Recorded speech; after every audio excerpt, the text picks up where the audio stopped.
Hey there. Today we're diving into 16 thinking patterns that seem weird on the surface, but actually reveal a type of intelligence most people never tap into. Let's get into it. Sign 1. You zoom out on small decisions. Most people see a purchase. You see a system. Buying coffee isn't just about caffeine. It's about sleep quality, productivity curves, long-term spending habits, and the message you're sending yourself about self-care. A simple yes or no question turns into a full-scale analysis of health, money, time, impact, and future consequences. This isn't overthinking. It's systems thinking. You naturally see how one small choice ripples through multiple domains of your life. While others make snap decisions, your brain is running a simulation of second and third-order effects. The downside? Decision fatigue. The upside? You rarely make choices you regret. Sign 2. You switch perspectives mid-thought. You're explaining your point of view, and suddenly, you flip. Wait, but if I were them, I'd probably think... And just like that, you're arguing against yourself. Not because you're uncertain, but because you literally felt the shift into someone else's shoes. This is called cognitive flexibility, and it's rare. Most people stay locked in their own perspective. You instinctively run empathy simulations, testing how your words, actions, or decisions land from the outside. It makes you a better communicator, a better friend, and sometimes a very conflicted decision maker. Because once you see both sides, choosing becomes harder. Sign 3.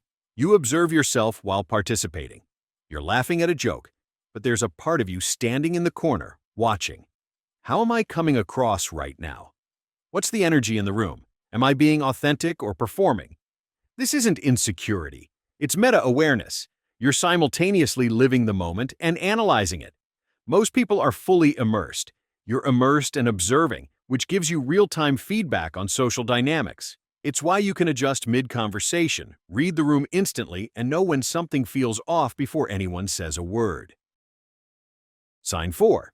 You test your own opinions like a critic. You have an idea. It feels good. You're confident.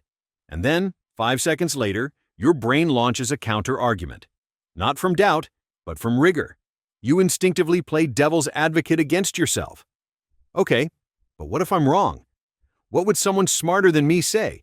Where's the hole in this logic? This is intellectual honesty. While most people defend their opinions, you stress test yours. You're not attached to being right.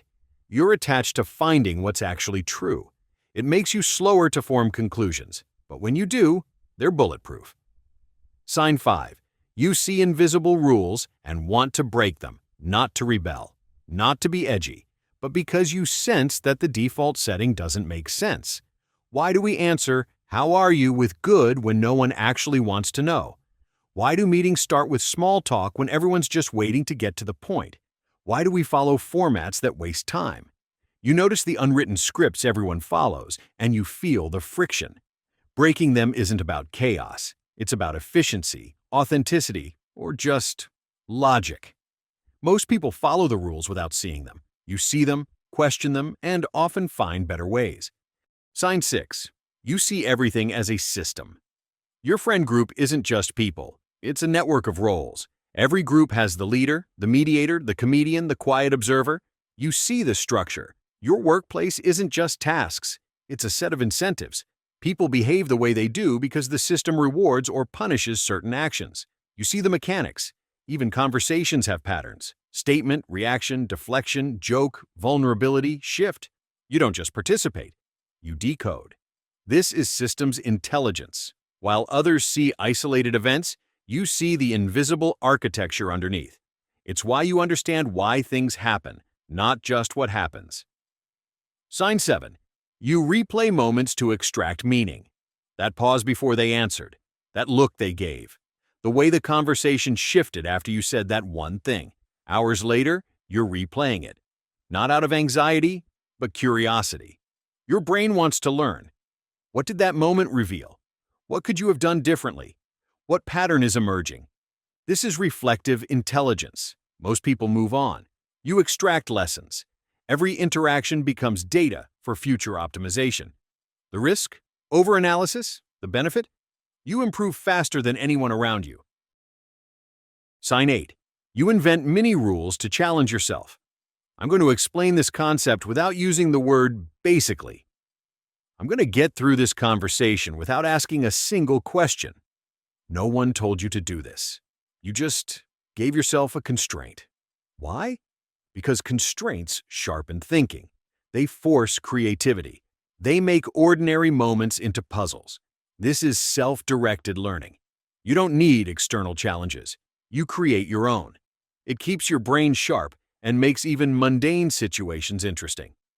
Sign 9. Your subtext detector is always on. Someone says, "Yeah, no worries, it's fine." Everyone else hears, "It's fine." You hear, "It's not fine, but I don't want to make this a thing." You don't just process words. You process tone, timing, context, body language. You hear what's under what's being said. This makes you great at reading people, but also exhausting to be around fake positivity. Most people hear the surface. You hear the layers. Sign 10. Your brain runs constant what-if simulations, not from anxiety, from curiosity. If I say this, they'll probably respond like that. Then I could pivot here. Or if they go defensive, I'd need to soften it. You're not panicking. You're scenario planning. Your brain naturally models outcomes, tests possibilities, and prepares responses. It's why you're rarely caught off guard. Most people react. You've already simulated the reaction before it happens. Sign 11. Illogical routines irritate you more than mistakes. Mistakes happen. Fine. But inefficiency? That's painful. Why are we doing 8 steps when this could be 3? Why is there a meeting to plan a meeting? Why do we still use this outdated process when a better option exists? You're not nitpicking.